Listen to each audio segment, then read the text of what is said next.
গুলি চলার পর থেকে আর লোডশেডিং হয়নি এনায়েতপুরে। লো ভোল্টেজ উধাও কি করে হলো? বিদ্যুৎ মন্ত্রী প্রশ্ন গ্রামবাসীদের। 3টে টাওয়ার করতে না পারার জন্যই বেহাল অবস্থা হলে 2 মাসেরও বেশি সময় পরে কি করে বৃহস্পতিবার দুপুর থেকে বিদ্যুৎ রইল কি করে, প্রশ্ন তুলছেন গ্রামবাসীরা। গোটা গ্রামই জনশূন্য, একটাও জনপ্রাণী নেই। একটার পর একটা বাড়িতে ঝুলছে তালা, কোনো বাড়িতে তো আবার তালাটুকুও নেই। শেকল দিয়েই বেরিয়ে গেছেন পরিবারের লোকজন। পুরুষরা তো রাত থেকেই ঘর ছাড়া। মহিলারা যারা ছিলেন তারাও চলে গেছেন, নিজেদের ছেলে মেয়েকে দূরে কোথাও আত্মীয়ের বাড়িতে পাঠিয়ে দিয়েছেন। বহু মহিলারা আত্মগোপন করে রয়েছেন কোনো বাগানে বা আশেপাশের জঙ্গলের ধারে, আতঙ্কে।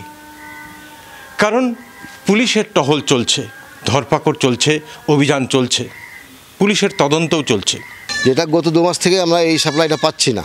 যেটা গতকাল থেকে এখন পর্যন্ত আছে। এখন হ্যাঁ, গতকাল থেকে তো লাইন আছে, ভালো ভোল্টেজেই আছে, অথচ 2 মাস ধরে ছিল না। অথচ 2 মাস ধরে লাইনে এই ডিস্টার্বটা আছে, লাইন থাকছে না, 1 ঘন্টা 2 ঘন্টা আসছে, সারা রাত লাইন থাকছে না।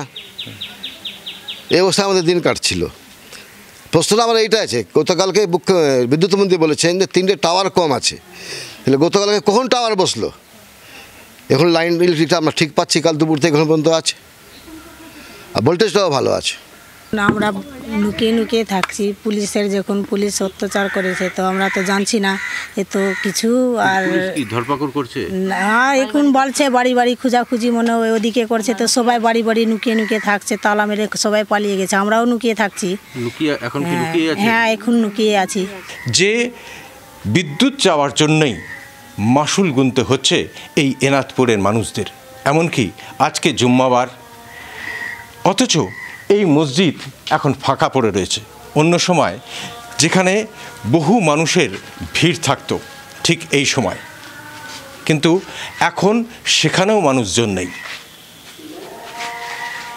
এই পরিস্থিতি কবে শুধরবে, কবে আবার স্বাভাবিক ছন্দে ফিরবে মানিকচকের এই এনায়েতপুর, এখন সেটাই সবথেকে বড় প্রশ্ন। মালদার এনায়েতপুর থেকে ক্যামেরায় মুজিবর শেখের সঙ্গে শুভতোষ, TV9 বাংলা।